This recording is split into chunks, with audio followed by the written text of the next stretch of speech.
A racist officer breaks a black veteran's leg, but 20 minutes later he's filled with deep regret.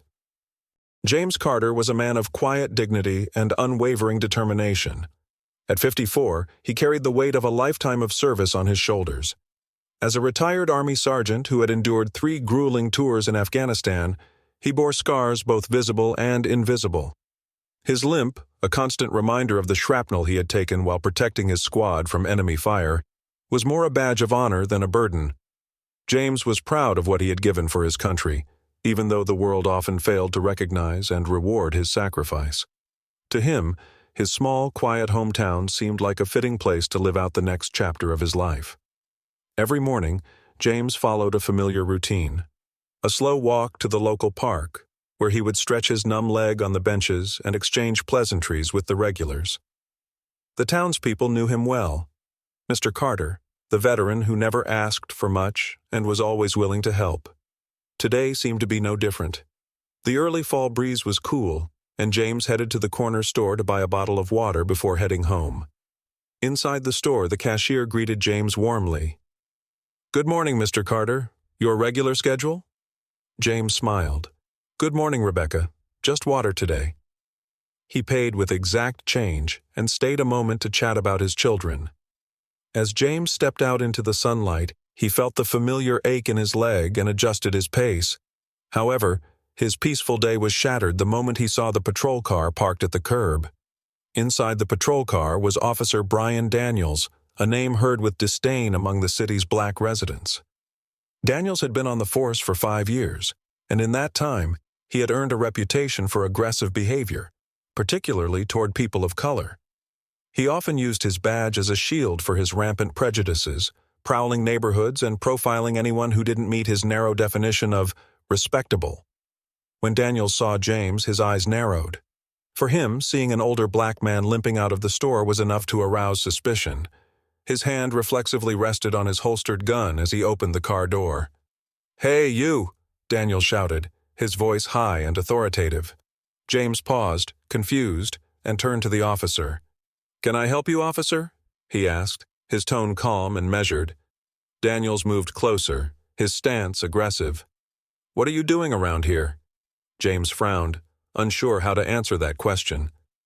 "I just bought some water," he replied, holding up the plastic bottle. "I live a few blocks from here." Daniels scoffed and looked at James's simple jacket and jeans. "You don't look like you belong here," he said, the accusation hanging in the air. "Empty your pockets." James hesitated, feeling a mix of frustration and disbelief. "I don't have anything on me except my wallet," he said calmly. "Is there a reason you're stopping me?" Daniel's face darkened. "Don't ask me questions," he snapped. Without waiting for him to comply, he grabbed James by the arm and pulled him forward. James winced, the sharp pull sending a sharp pain through his injured leg. "Calm down," he said in a firm but restrained voice. But Daniels didn't hear him. Convinced that this was someone hiding something, he pushed James toward the patrol car. The sudden movement caused James to stagger, as his injured leg couldn't handle the movement. Instinctively, James reached out to steady himself, but Daniels misinterpreted the action as resistance. "Don't resist," Daniels screamed, pushing James harder. "I won't resist," James said in a tense voice. But Daniels couldn't reason. He threw James to the ground with all his weight, pinning him with a knee to the back. The pain was immediate and excruciating. Daniels grabbed James's leg and twisted it at an unnatural angle, causing a sickening crack. James screamed in pain, his voice echoing through the quiet street. The crowd that had begun to gather gasped in horror as they witnessed the brutality unfolding. Daniels released James only when the man lay motionless, clutching his leg as tears of pain ran down his face. James tried to speak in a shaky voice. "Why? Why are you doing this? I haven't done anything wrong."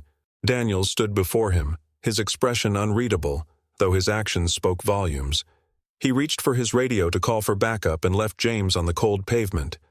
The water bottle rolled a few feet and spilled onto the ground. At that moment, murmurs of indignation began to be heard among the small crowd of spectators.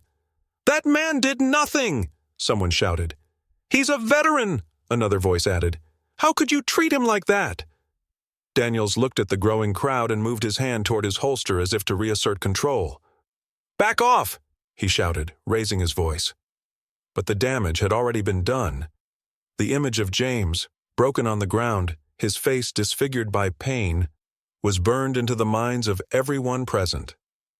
A young man in the crowd began filming with his phone to make sure there was a record of what had just happened. As the distant wail of an approaching ambulance pierced the tense silence, James closed his eyes and tried to focus on his breathing despite the overwhelming pain. His day had started like any other, but now it was marked by violence he hadn't seen since the battlefield. Only this time, the enemy was no foreigner. It was the very system he had fought to defend. James lay on the cold pavement, breathing heavily, a look of agony and disbelief on his face. The sharp pain radiating from his broken leg was almost unbearable, but what hurt him most was the humiliation. Around him, the crowd grew ever larger, their murmurs turning to shouts of anger. The people who had come to witness the injustice were no longer silent. A young woman knelt beside James, her face filled with concern. "Stay still, sir," she said in a trembling voice. "Help is on the way." James clenched his jaw, trying to maintain his composure. "I haven't done anything wrong," she whispered, her voice cracking. The woman looked at Officer Daniels, her expression hardening. "This man needs an ambulance! You've done enough!" she shouted. Daniels stood a few feet away, his posture rigid, his hand still resting on his gun holster. His earlier confidence was beginning to falter. The growing crowd was no longer just murmuring. They were shouting accusations. "You broke that man's leg for no reason," someone shouted. "He's a veteran," another shouted. Daniels raised his voice, trying to regain control. "Back off! This is police business! Everybody get out of the way!" But his words only fueled the crowd's anger. "You're a coward!" one man shouted, stepping forward. "You hurt an old man like that? Do you think your badge justifies it?" The young man with the phone continued recording, his camera focused on Daniels. "You're done, man! Everyone's going to see this! You can't get away with this!" Daniels' eyes darted to the phone, and his hand tightened on the holster.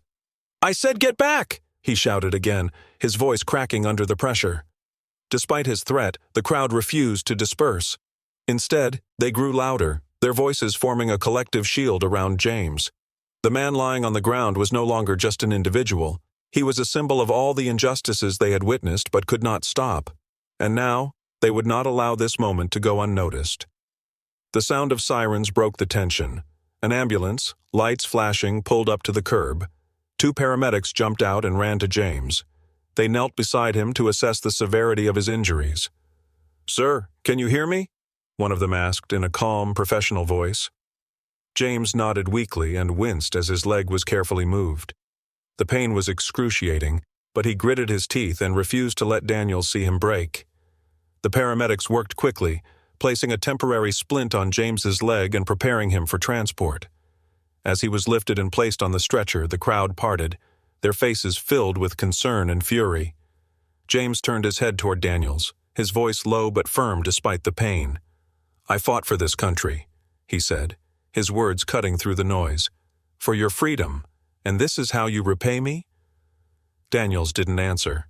For the first time he seemed unsure of himself. The weight of the situation weighed on him, the anger of the crowd and the glare of the camera lens making it impossible for him to hide what he had done. He opened his mouth as if to say something, but no words came out. As the paramedics wheeled James into the ambulance, the young man holding the phone approached Daniels. "You're not going to get away with this," he said, his tone dripping with disdain. "We've got this all under control." Every second, Daniels looked at the man and clenched his jaw. He wanted to defend himself, to justify his actions, but the truth hung in the air. He had overstepped his bounds, and there was no turning back now. Inside the ambulance, James lay silent, breathing normally but his mind racing. He thought about the years he had spent serving his country, the sacrifices he had made, and the countless times he had risked his life for people like Daniels. And yet, there he was, broken and abandoned, as if his service and his humanity meant nothing. As the ambulance doors closed, the crowd began chanting, "Justice for James! Justice for James!" Their voices echoed through the street, a powerful reminder that the incident would not be forgotten. Daniels stood alone on the sidewalk, feeling the weight of the moment. His earlier confidence was gone, replaced by a nagging sense of regret. He had crossed a line, and deep down he knew it.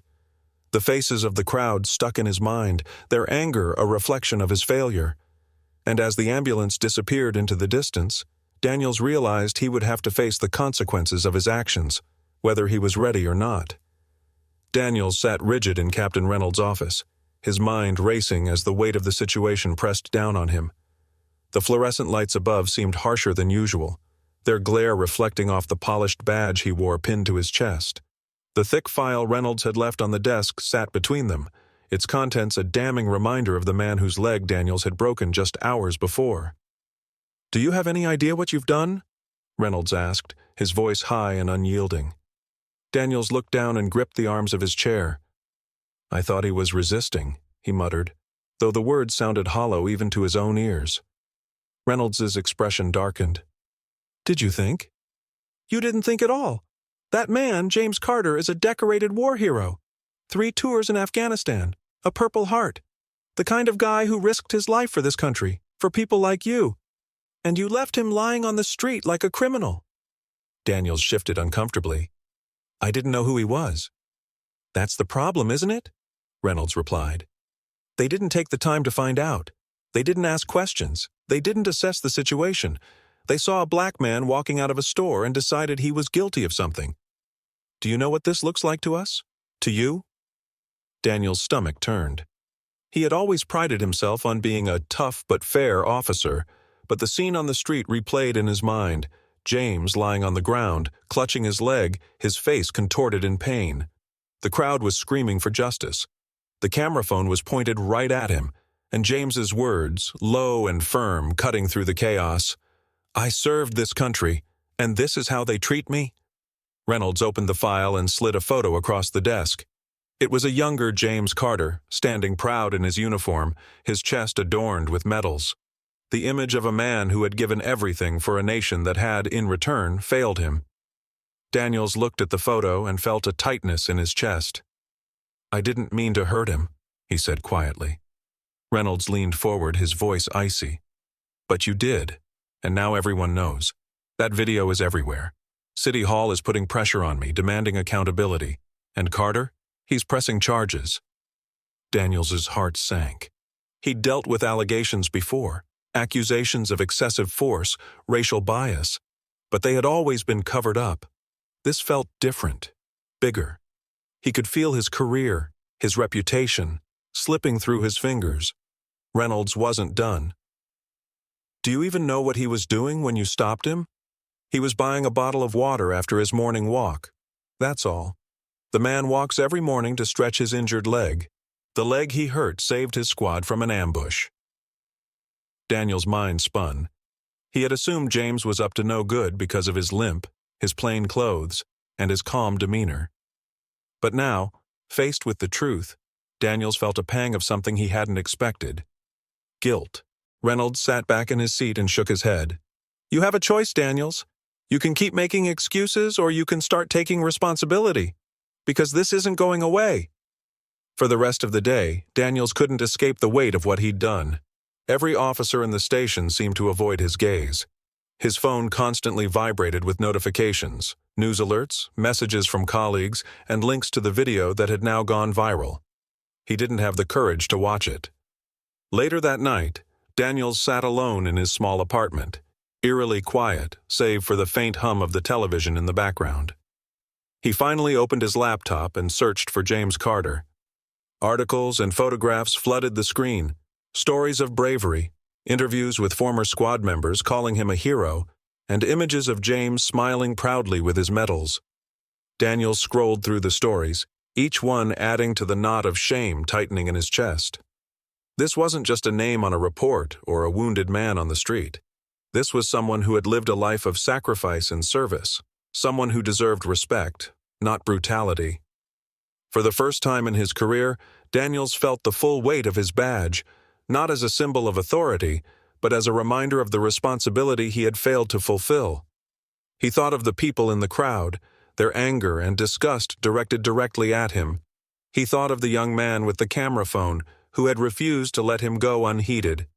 And most of all, he thought of James Carter, a man who had survived the war and who had been defeated by someone who should have protected him. As the night wore on, Daniels looked at the image of James in his military uniform, his heart heavy with regret. For the first time, he could not hide from the truth.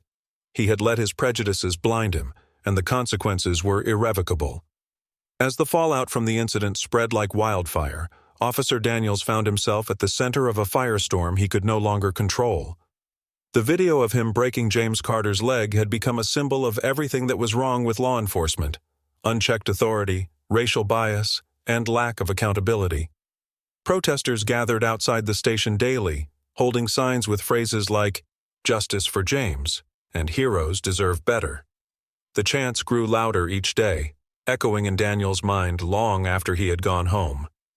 Daniels sat alone in his dark apartment, flipping through news articles and watching the video for what seemed like the 100th time.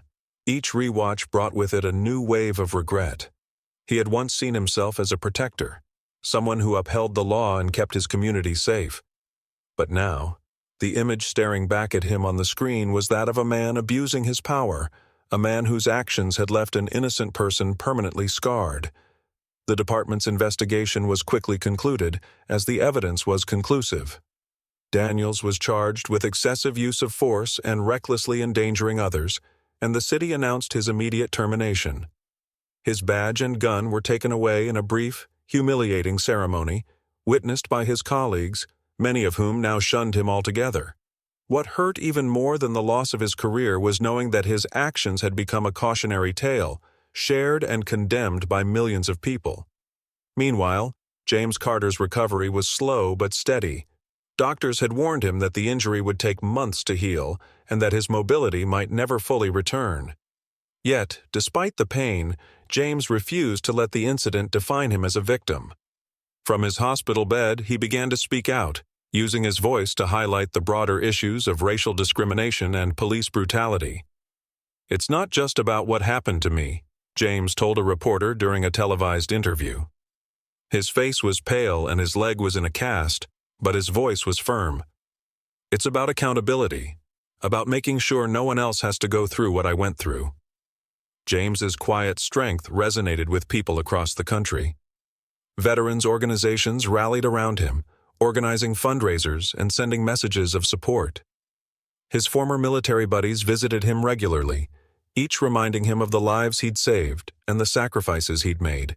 James used the settlement money from the lawsuit he filed against the city to create the Carter Foundation, an organization dedicated to helping veterans and advocating for victims of police brutality. The foundation quickly gained traction and became a beacon of hope for those who had been silenced or ignored. Months later, at the groundbreaking ceremony for the foundation's first community center, James stood before a crowd of supporters. His leg still bore the weight of the injury, but his voice carried the conviction of a man determined to make a difference. "We all have a responsibility to hold each other accountable," he said. "Not just in law enforcement, but in our communities, in our government, and in our everyday lives. Change begins with us." Daniels, now living in a modest apartment far from the city, watched the ceremony on television. He hadn't left his house much since the incident, unable to face the stares and whispers of people recognizing him. As he listened to James speak, he felt a pang of guilt that was deeper than any he had ever experienced before. He had taken something from James, his mobility, his dignity. But James had turned it into something bigger, something meaningful. The former officer considered reaching out to James, but he knew there were no words that could erase the harm he had caused. Instead, Daniels began volunteering at a local soup kitchen, hoping to quietly contribute to the community in a way that could, in some small way, atone for his actions. For James, the incident became a scar and a source of strength. He continued to advocate for justice, and his foundation grew in influence and reach. And while the pain in his leg served as a daily reminder of what had happened, it also fueled his determination to make sure his story served as an inspiration for change. James and Daniels never spoke to each other again, but their lives were forever linked, a stark reminder of the power of responsibility, the weight of actions, and the enduring strength of those who choose to overcome adversity.